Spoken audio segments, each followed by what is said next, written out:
Hi everyone, this video is about my high school dating experience, or actually lack thereof. Like many guys in high school, I didn't ever date or have a girlfriend, and if you're in that position right now, I'll be honest, it's not your fault. You just don't have enough experience and aren't getting good advice. The good news is that this video is going to give you the plain, honest truth. I'm of the philosophy that people who fail often give better advice than people who succeed, because people who succeed generally don't know what made them successful. The popular Chad who has all the women isn't going to reflect on why he gets all the attention he gets. As I've said before on this channel, failure lends itself to heavy analysis, and this video is going to detail all the lessons I learned from my experience trying to date girls in high school. If I had to summarize my high school experience, I'd say I was definitely a loner. I didn't have friends for most of it. I didn't have a friend group. I was spending almost all of my time alone. To a certain extent, I was comfortable with that because I'm pretty introverted. But around halfway through high school, I really wanted to connect more with others because I felt like I was wasting these years that are supposed to be fun. Being socially isolated also really made dating tougher because ways of meeting women, apart from through friends, are limited when you were in high school. Approaching isn't really an option, and neither are dating apps until you turn 18. This leads to the first mistake to avoid: DMing girls on Instagram. I would do this with girls I liked, but never talked to, because I felt like there was no normal way to start a conversation in real life. DMing on Instagram is in general just a plain waste of time. I also had shitty selfies on my profile, and no pictures of me with other people for social proof, because I had no friends.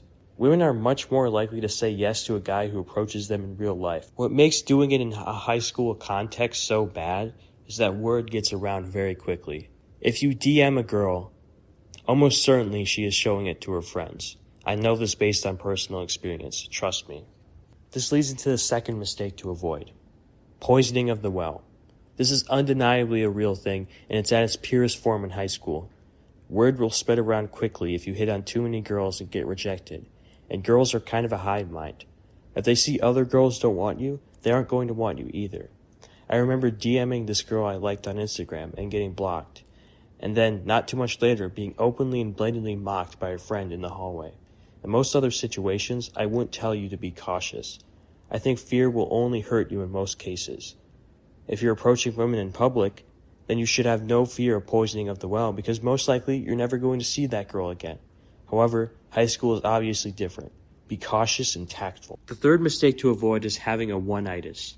A one-itis is an excessive infatuation over a particular girl that lasts for months or even years. It's like an extreme intense crush. It's very easy for teenagers to have this kind of infatuation because they don't quite have the realism and understanding they would get through experience. Dating is still new and mysterious, and it's very easy to put someone on a pedestal. This was a massive issue for me. I had a one-itis over this girl I never even had a conversation with, let alone dated, for a year and a half, from the middle of 11th grade to the end of high school. During this period, I'd have intense fantasies about one day dating this girl and making her my girlfriend. My heart would race every single time I saw her. I would try my best to find signs that she liked me, even when they weren't there. This was all when she wouldn't even accept my follow request on Instagram. One-itis, especially in your teenage years, is like a spell. It's a disconnection from reality. I would have saved myself so much energy if I just forgot about her and focused on other things. The funny thing is, I was self-aware of how ridiculous it was. I would literally watch videos about how to get over a girl because I knew I was only hurting myself.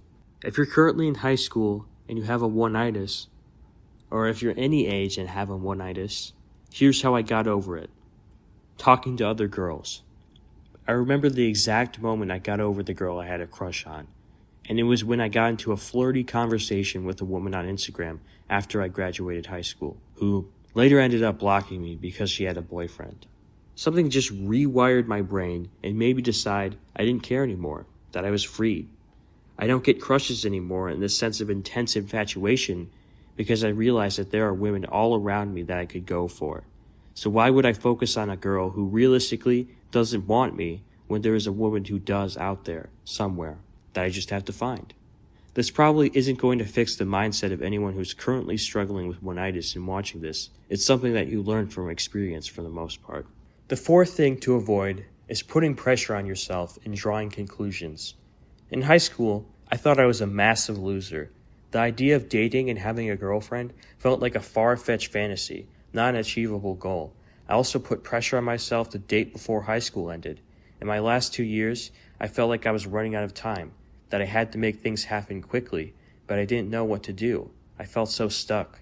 However, when I graduated and still hadn't dated, I realized it wasn't as big of a deal as I thought it was.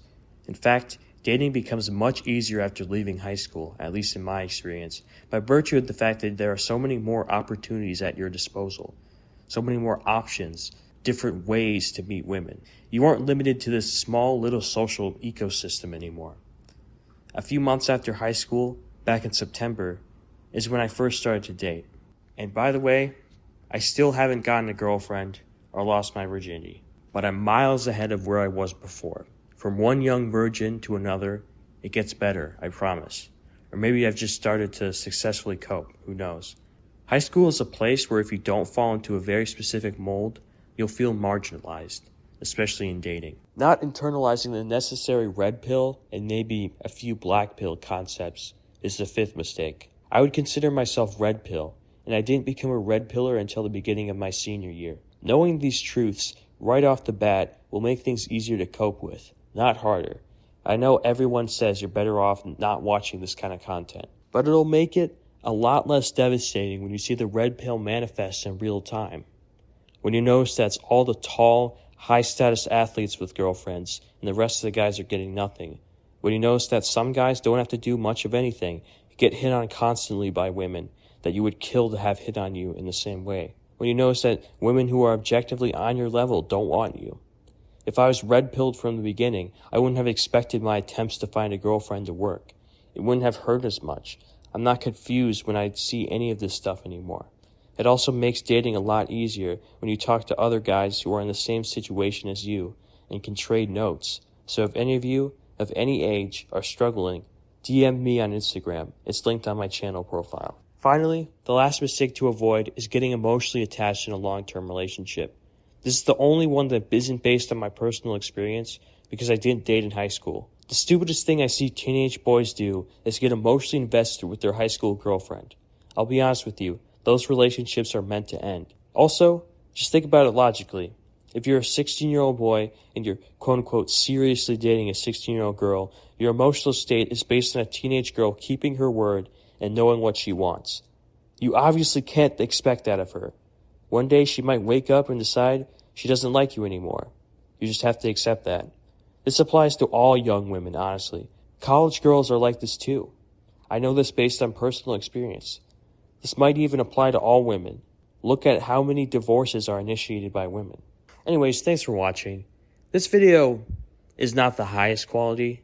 I didn't spend too much time writing the script to this video, but I'm just trying to have a content grind right now. I'm trying to gain some traction on this channel, see if I can get to 15 subscribers by the end of this month. That would be a good goal. So yeah, if you're watching this and you enjoyed it, at least a little bit, make sure you subscribe.